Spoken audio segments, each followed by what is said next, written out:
All right. Hubert Riley, he has a special report from some special people. If you'd come on up, man. My goodness, I hate to follow that. I'll like it on first. As we were planning this, we asked for someone to research and track down some of our teachers, the ones that were mentioned the most as your favorites and so forth. And no one volunteered, so Mary Frances appointed me. So she didn't tell me I was to do this. I really don't know where to start. We have about 5 or 6 teachers that are still living. But I'm going to, well, first of all, how'd you like our surprise this morning and Jane showed up? Nancy did that, and she wouldn't let me call Jane. Beg your pardon? I saved her a copy for Jane. What'd she say? It's okay, girl. Oh, okay. I'm going to run through some of the ones that, real quickly, that are deceased. And most of their pictures were on there tonight. Abby Arnold, she lived to be over 100 years old and passed away in a nursing home in northeast Arkansas, I understand. She was one of our senior sponsors, if you remember that. Harry Denson, he coached track and football and basketball for several years here.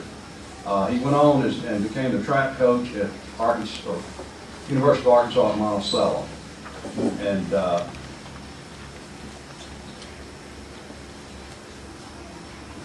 about all I know about him. Except in the 50s, he was the center on the football team that went to the Little Rose Bowl and won the national championship. That may not mean much to any of you, but that was quite an honor then. Lynn Yarborough,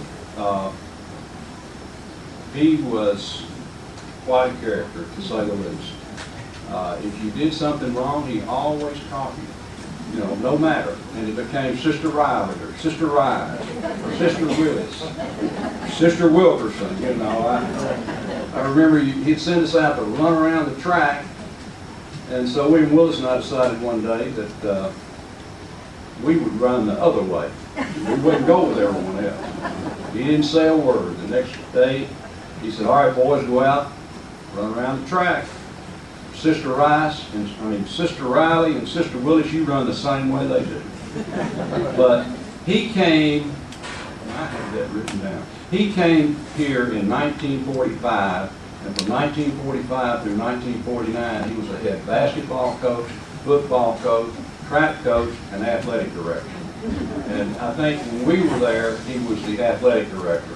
He moved, after retiring, he and his wife moved back to Oklahoma and passed away there, which is where he came from. Pop Wilson, Wayne K. Wilson, if you remember, we dedicated the termite to him in 1958. He left here and went to the University of Arkansas at Monticello as the band director there. And he is deceased now also.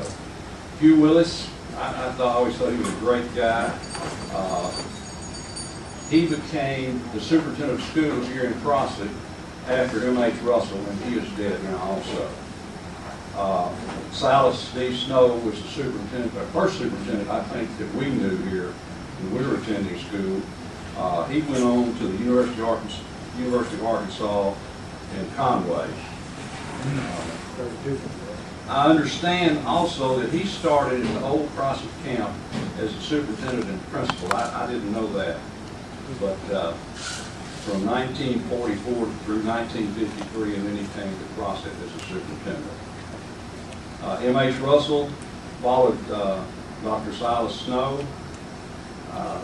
He left here and became president of University of Arkansas, and well, it was Henderson State University. What is it now?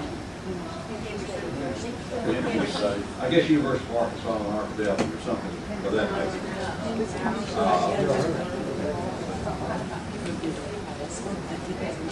Okay, these are the living ones, and this was a real pleasure to contact these people because they really thanked us for doing that. Now, Nancy contacted Jane Oswald and Beverly Hayes Purefoy, and Jane was there today, and I think most of you got to talk to her, and she really enjoyed it, and would still be here tonight if she hadn't had to take a ride home because she was ready to stay.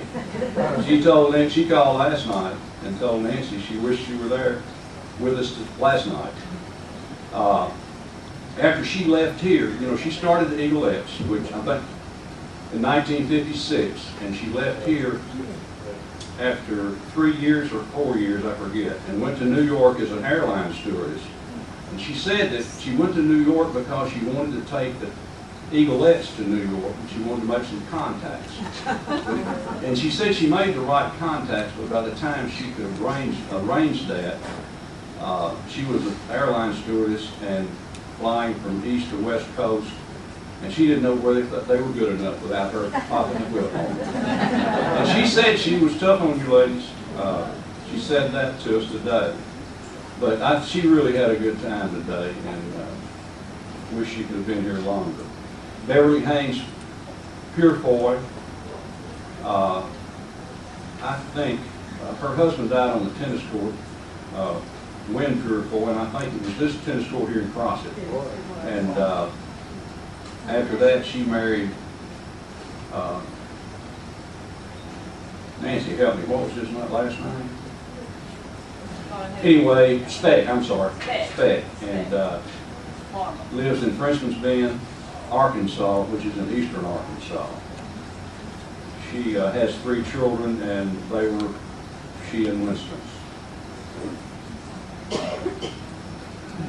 Sims McClintock, boy, he was a character, wasn't he? He stuck on my rear end all the time. Well, I called him, and he's in a nursing home in Conway. And he told me, he says, I'm not in good health. He said, I would love to come, but I can't. But I really appreciate you contacting me.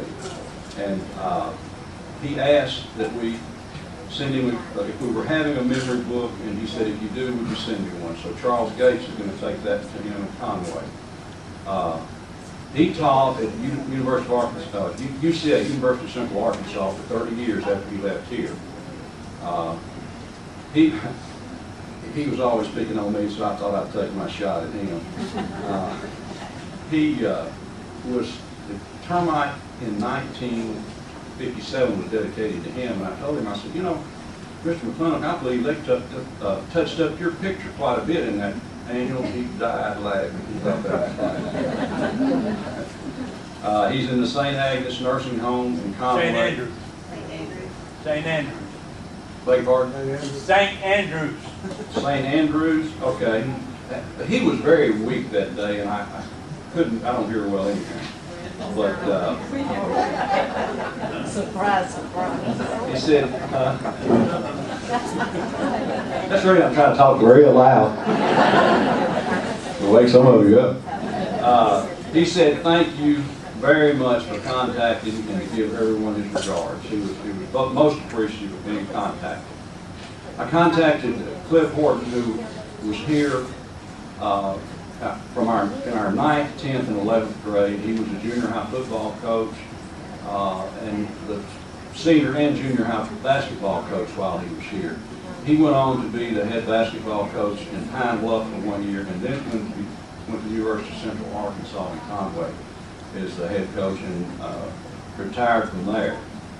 I did not talk to him. I talked to Bobby, his wife, and she said that he was very ill, that he was homebound, said that he really had a bad time in the last year, having had 3 hospital stays of over 30 days each time.